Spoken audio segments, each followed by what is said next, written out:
Chapter 14.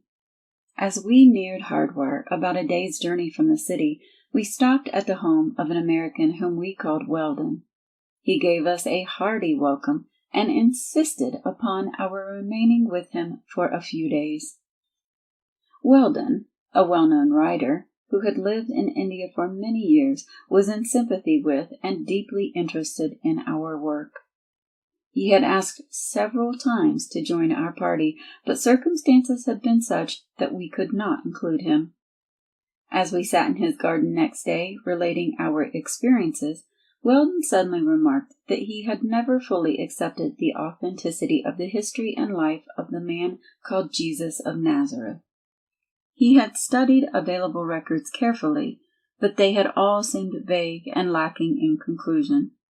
Finally, he had given up in despair, as there were very grave doubts in his mind that such a character existed. Our chief asked him if he were brought face to face with this man, did he think he would know him, and how would he recognize him? Weldon replied, "You have touched upon a subject that has been the greatest motivating ideal of my whole life. You will never know the absorbing interest with which I have looked forward to some sign of actual truth of the man's existence in bodily form upon this earth. Each year my doubts have grown stronger until I have despaired of ever finding a trace that I can place full confidence in.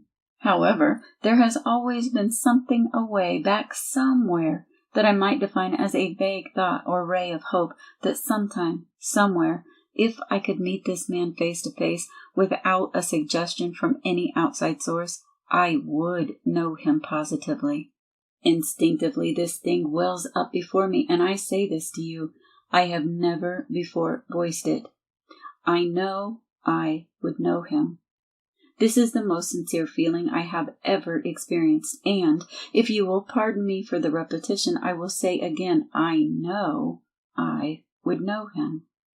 That evening, as we were preparing to retire, our chief came to us and said, "You all heard the conversation regarding the man Jesus this afternoon. You recognize the sincerity of our friend. Shall we invite him to go with us? We do not know, nor have we any way of determining whether this man that is known as Jesus of Nazareth will be at our destination. We cannot check his movements. In fact, we only know that he has been there. If we invite Weldon to go, and the man is not there, will it not result in further disappointment and serve no good purpose? Weldon seems anxious to go with us. Since none of us knows that this man Jesus will be there, there will be no suggestion from any of us in any way. In this, I think the time is auspicious." We all agree. The next morning, our chief invited Weldon to accompany us. Instantly, his face lighted up with anticipation. After a moment's reflection, he said he had an assignment for the following Wednesday and would be obliged to return by that time. As this was Thursday, he would have 6 days. Our chief thought the time sufficient, so we decided to leave that afternoon. We went well, and we reached our destination before noon of the second day. As we arrived, we noticed a group of 12 people sitting together in the garden of the lodge we were to occupy. As we approached, they all arose, and the owner of the lodge came forward to greet us. In the group, we saw the man Jesus standing. Before anyone could say a word or make a suggestion, Weldon had stepped from our midst with both hands extended, and with a joyous exclamation rushed forward, clasping Jesus' hand in his, saying, "Oh, I knew you, I knew you. This is the most divine moment of my whole life."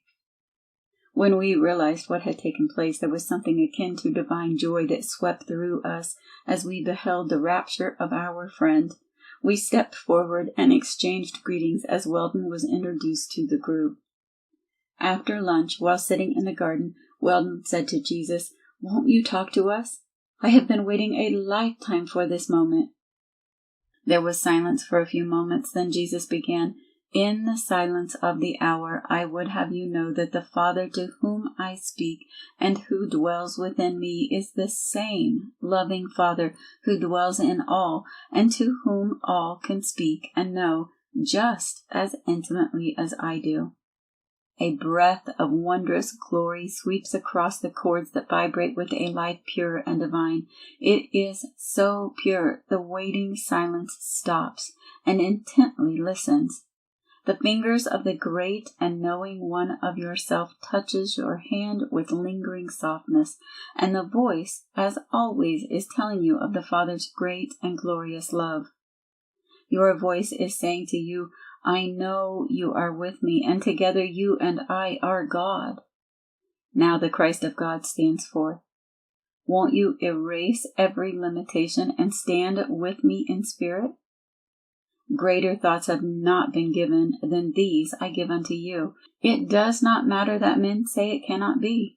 You, each one of you, are standing forth the divine Master, conquering and in full dominion, just as you have seen me conquer.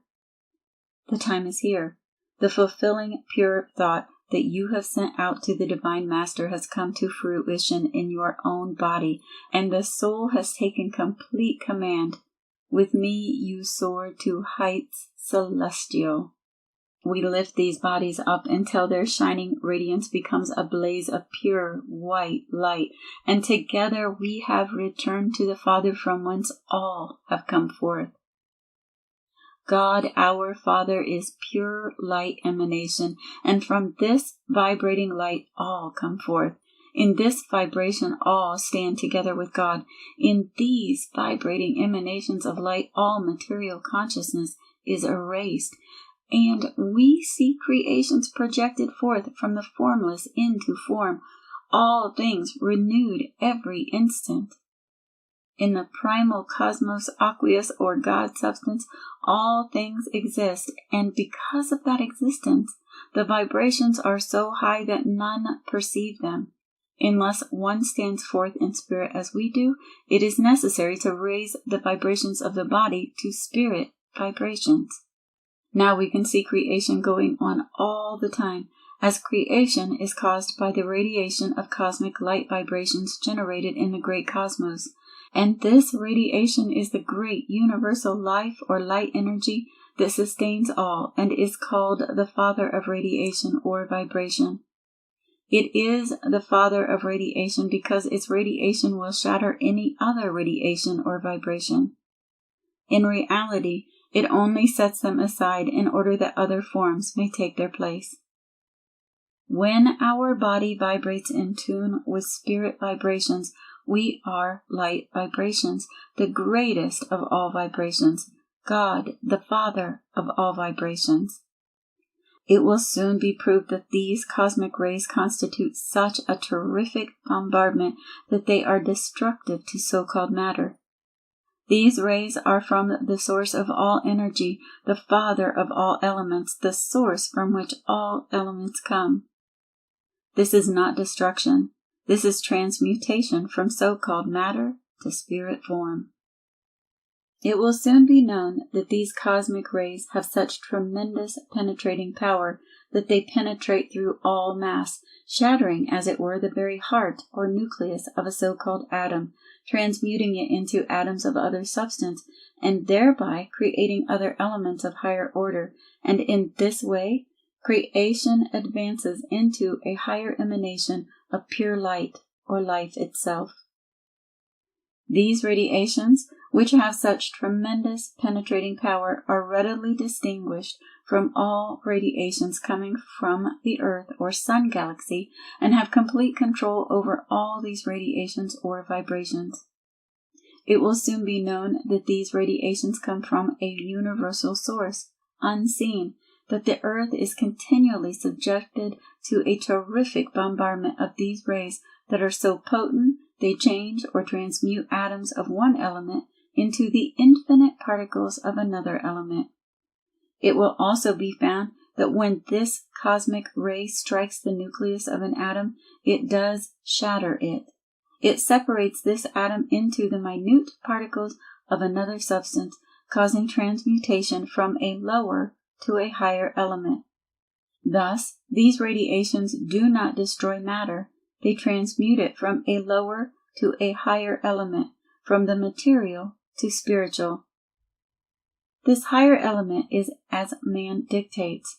It is higher as he names and uses it for a higher purpose. When man stands forth in spiritual vibrations, he can fully determine and regulate these rays and their mode of action. Thus, to man, standing in spiritual vibrations, transmutation is going on all the time, all about him. Transmutation is but creation in the higher sense. Thus all are created where they stand. Creation never ceases. It is continuous, never ending. The emanations of radiation from the cosmos are made up of light and are composed of so-called light bullets that burst forth from the cosmos. This greater universe is around and encloses and surrounds all universes to the extent that the suns absorb and bring into its central sun, conserve, concentrate, and build up all the energy that is dissipated from the universes.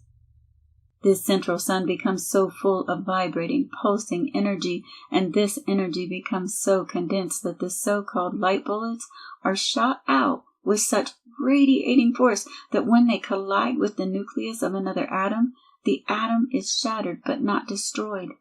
Its particles are transmuted into particles of other elements, which are finally assimilated into the element to which they belong. Then that element comes to life. Life is the energy that is released by this so-called bombardment of light bullets, and that portion absorbed by the particles released is called the life of the particle, or of the whole element, while the portion of the energy released but not absorbed as life is returned or drawn back to the cosmos, as it were. It is again concentrated and condensed until it can be again shot forth to collide with and shatter other atoms, thus creating the particles that go to create the atom of another element. Thus creation is continuous, everlasting, expanding and concentrating, then through reduced vibrations condensing into form. This intelligent emanating energy is God, controlling the universe around us as well as controlling the universe of our bodies, which are spiritual and not material. This transmutation is not disintegration. The intelligence so directs that only a few of these light bullets strike the nuclei of other atoms at a time ratio and in complete conformity to law, so that no manifestation is overbalanced. Man, one with this supreme intelligence, can in an orderly way step up this impingement so that his needs are fulfilled instantly.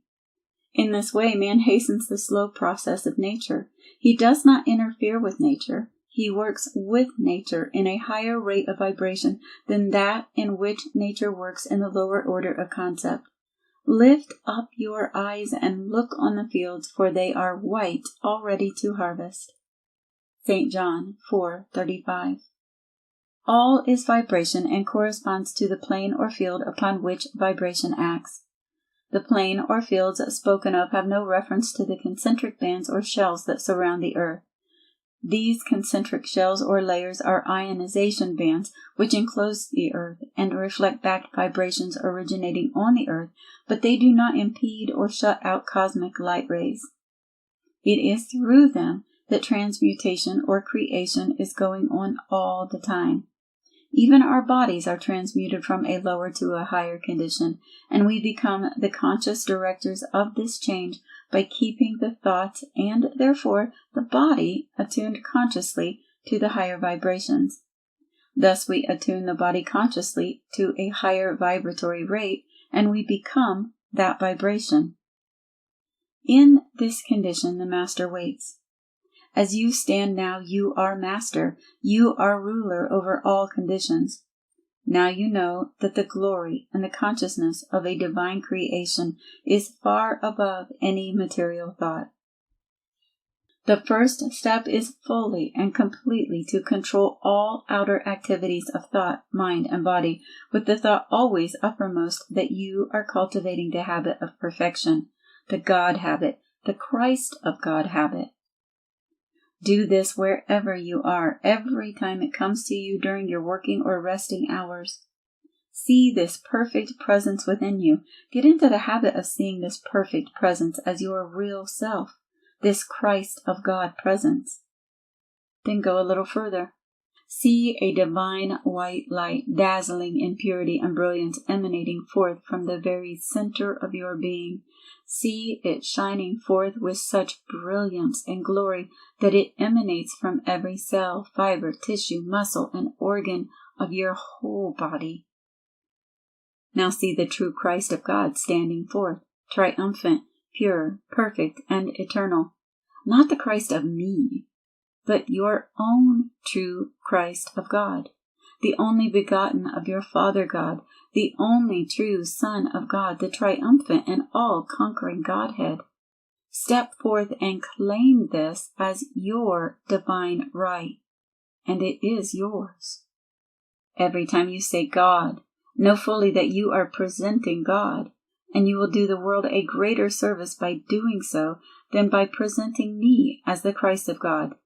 It is far greater and nobler to see yourself as the Christ of God, you yourself presenting God to the world and beholding God as yourself.